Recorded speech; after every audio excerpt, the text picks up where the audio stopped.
Have you ever just looked at a landscape so vast it feels like it just swallows everything, like a golden ocean? Not water, obviously, but just endless waves of sand carved by the wind and silence. Just the air whispering. That right there, that's the Sahara. It is, and if that picture just makes you think empty, well, you're really only seeing part of it. Because the Sahara Desert, I mean, it stretches across, 11 countries? Algeria, Chad, Egypt, Libya, Mali, Mauritania, Morocco, Niger, Sudan, Tunisia, Western Sahara.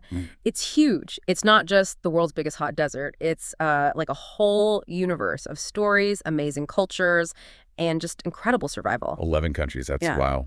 That's basically the whole top of Africa. It's actually hard to picture something that big. It really is. We're talking over 9 million square kilometers. Think about this. That's about the size of the entire United States. The whole U.S. Okay. Yeah. And inside that massive space, you've got the legendary Tuareg nomads, the resilient Berber tribes, these ancient caravan routes snaking through the dunes, and maybe the most surprising thing, the historic libraries of Timbuktu. Hang on. Libraries. Did you just say libraries?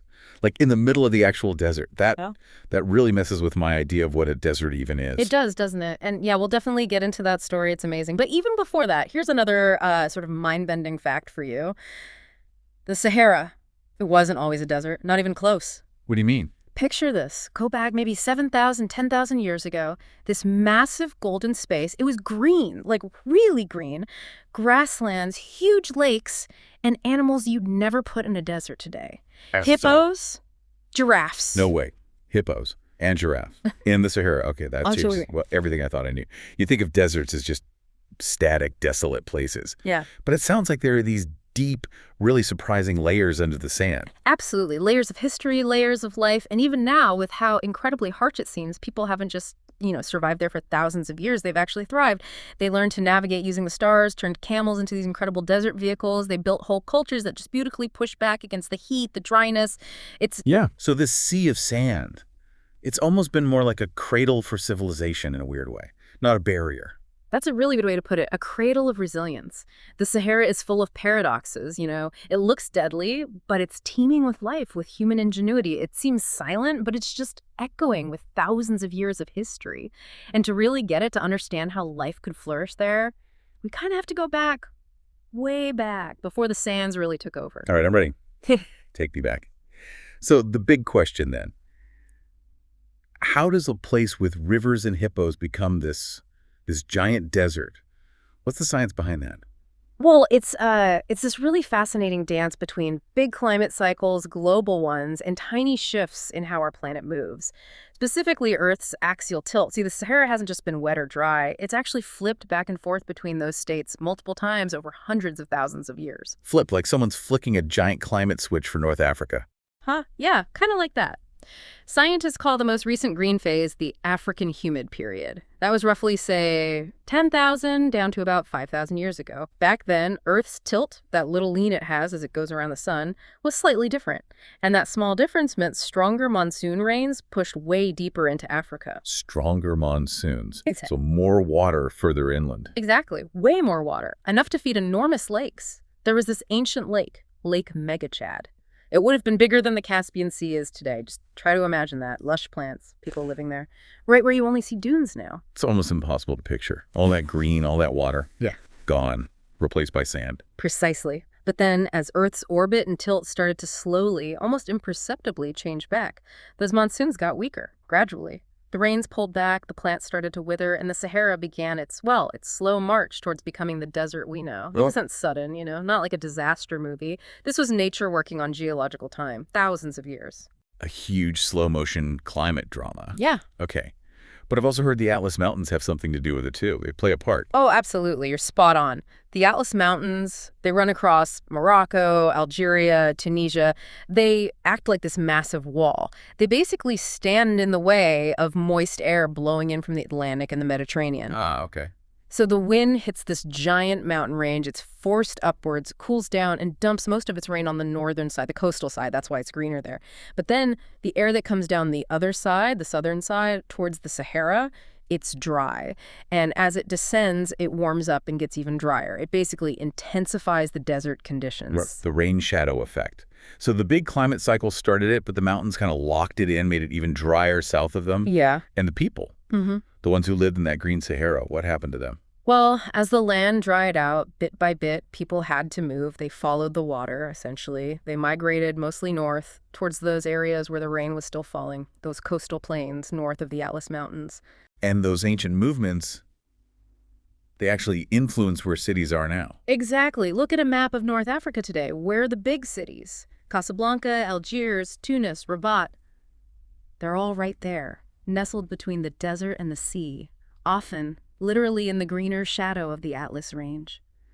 The Sahara didn't just shape sand dunes. Its transformation literally shaped human settlement patterns, human history in North Africa. It shows how much our environment dictates our story. And you feel like the desert still holds those stories, right? You can almost hear them in the wind, see them in the dust, and definitely in that ancient rock art, those paintings showing a totally different world. Definitely. Whispers of the past carried on the wind. So, okay, we've traced the Sahara's green origins and how it turned into this massive desert, but that wasn't the end of the human story there, was it? Not even close. That's what's so incredible. Despite this huge, harsh change, people didn't just pack up and leave entirely. They adapted. And honestly, pretty beautifully, the Sahara stopped being just a place to flee from and became this amazing crucible, really, a place where resilience and ingenuity were forged. It really is inspiring when you think about it. So let's talk about some of those people, the ones who made the desert their home. Who are the really iconic groups? Well, you absolutely have to start with the Tuareg. People often picture them the blue-robed nomads of the central Sahara, Niger, Mali, Algeria, Libya. For centuries, they've navigated this immense, often totally featureless landscape.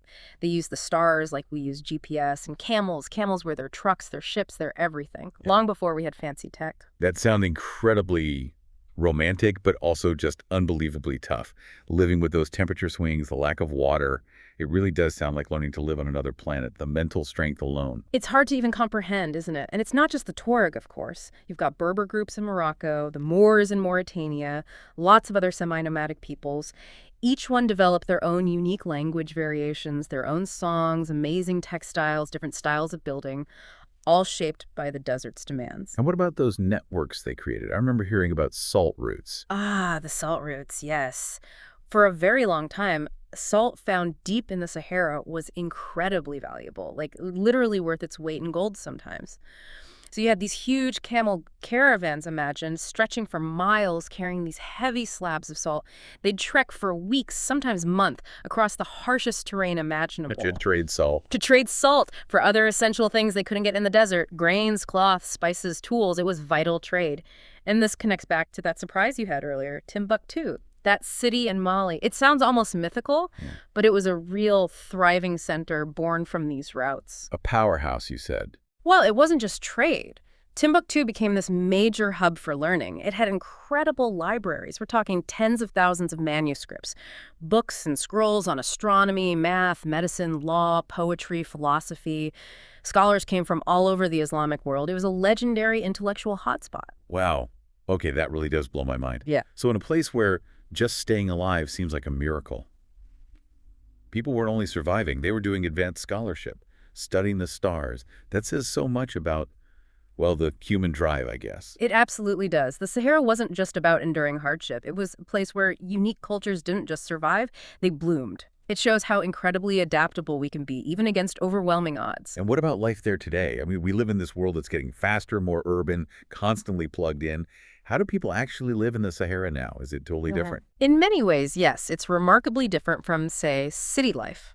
In large parts of the Sahara, traditional ways persist. They're incredibly resilient. You still have nomadic families moving with their animals, searching for grazing land. Water is everything it's drawn carefully from deep wells or found in these precious green oases. Homes are often still made from mud bricks, baked by the sun or stone, or maybe tents woven from goat hair. Surprisingly good insulation, actually. Technology, is it just absent or used differently? It's used very selectively. Minimalist, maybe? You might see solar panels charging a satellite phone for a caravan leader, or maybe a small, efficient water pump at a well. But it's not technology for convenience's sake. There aren't supermarkets on every corner, no traffic jams, no alarm clocks jolting you awake. Life follows the sun, the wind, the seasons, the water. A different rhythm entirely. It sounds stark. Yeah. But also there's a kind of profound simplicity in that, isn't there? Maybe even wisdom. You know, living lightly, respecting the limits of the environment, not just consuming endlessly. maybe those ancient desert ways are actually more ahead of our time than we realize, especially now with climate change and all that. That's a powerful thought. Survival in the Sahara seems less about conquering nature and more about understanding it, finding balance. Exactly. It's always been about partnership, not dominance. A lesson in sustainability learned over millennia. Thinking about deserts, my first instinct is always barriers, big empty spaces that keep people apart. But listening to all this, the Sahara sounds like it did the opposite.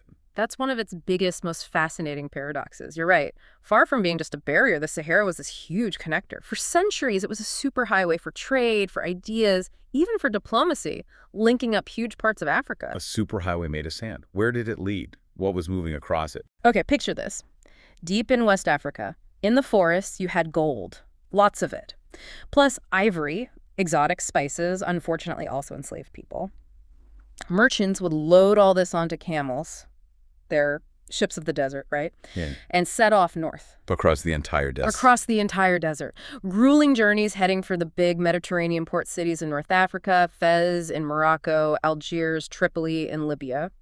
And from there, those goods, especially the gold, would get shipped on actual boats across the sea to Europe, to the Middle East. Wow. And doing that regularly with just camels through that environment, how did that even work on a large scale? It was incredibly organized. These weren't just a few guys with camels. These caravans could be enormous, hundreds, maybe even thousands of camels at a time, carrying tons of stuff. They operated with almost military discipline. The journeys could take 2-3 months. They faced sandstorms, bandits, the constant worry about water. It was an epic undertaking every single time. Logistics and pure human grit. And it wasn't just about moving goods, right? This trade built societies. Absolutely. It was hugely profitable. That wealth flowing across the Sahara directly fueled the rise of powerful West African empires. You've probably heard of them, the Ghana Empire, the Mali Empire, the Songhai Empire. And again, it built cities like Timbuktu into these legendary places, not just markets, but, as we said, centers of learning. In the 14th, 15th centuries, Timbuktu had universities, thousands of manuscripts. It was a world-class intellectual hub. So the Sahara wasn't just moving gold, it was moving knowledge.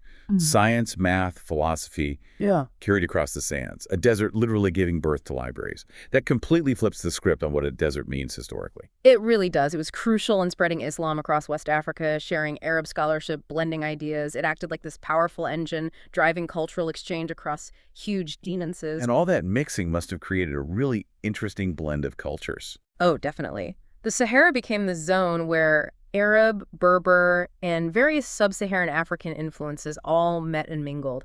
You see it in the art, you hear it in the music and languages, you can even trace it in old political alliances formed along those desert routes. A real melting pot. But then modern borders happen. Colonialism. Did that break those connections? Sadly, yes, to a large extent. When European powers carved up Africa, they drew lines on maps that cut right across these ancient fluid networks. It disrupted trade, fragmented cultures. But it's interesting, even today, echoes of those old routes, those connections, still exist. They survive in family traditions, in seasonal migrations that follow the old paths. The desert, in a way, still remembers. So we've journeyed from a green Sahara through its time as a cultural highway, seen the resilience it fosters. But what about the Sahara now? What's its story today? What are the big challenges, the paradoxes it holds for us? Well, one of the starkest realities today is that the Sahara is growing, literally expanding. Growing? Yeah. It's pushing southward. Estimates vary, but it could be advancing by nearly 30 miles, maybe 48 kilometers every year.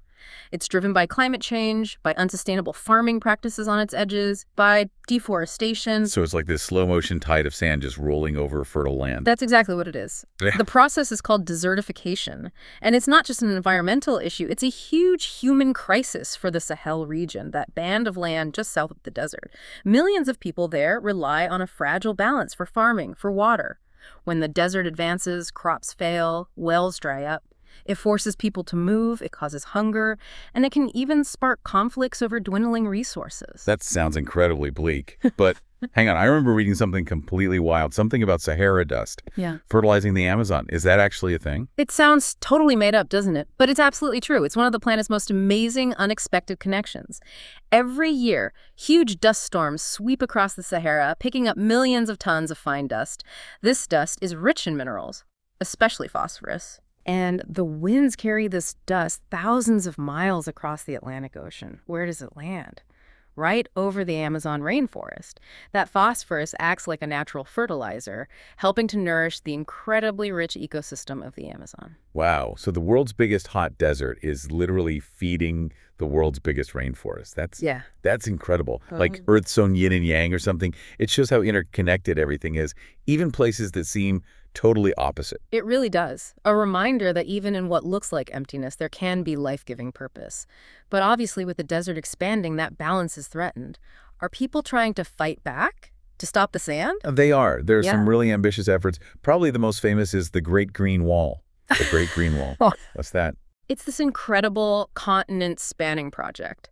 The goal is to plant a massive belt of trees and vegetation, about 8,000 kilometers long, right across Africa, from Senegal on the Atlantic coast all the way to Djibouti on the Red Sea. It involves 11 countries all working together. The idea is to restore land that's turning into desert, capture carbon dioxide from the air, stop the desert's advance, and also, really importantly, create jobs and bring hope to the communities living right on that edge. That sounds immense. Like a living wall holding back the desert. A truly massive undertaking. It is. It's a long-term vision, obviously faces challenges, but it's incredibly inspiring. And alongside that big project, there are tons of smaller, local things happening. People are experimenting with solar power farms in the desert, finding more sustainable ways to graze animals, designing buildings using traditional techniques that keep cool without needing air conditioning. People are adapting, innovating, finding ways to live with the desert, not just against it. So bringing this all together, after this whole deep dive, what does the Sahara really teach us? What's the core wisdom we can pull from this amazing, paradoxical place? I think it teaches us that survival, real resilience, often comes not from trying to dominate your environment, but from adapting to it, from listening really carefully, from having patience. In our super fast-paced world, the Sahara, with its immense scale and its deep silence, kind of forces you to think about slowness, about time differently. And it shows us, maybe most importantly, that a place that looks empty can actually be incredibly full of history, full of meaning, full of connections that stretch across oceans, across continents, and across thousands of years. That's a really beautiful way to think about it. Maybe the desert isn't a dead end at all. Maybe it's more like a mirror, showing us what lasts, what endures when things get tough. Perfectly put. It's not just a sea of sand, is it? It's a canvas of human history. It's a stark warning about our planet's future. Thank you so much for joining us on this exploration of one of the most fascinating places on Earth. It's been incredible. Until next time.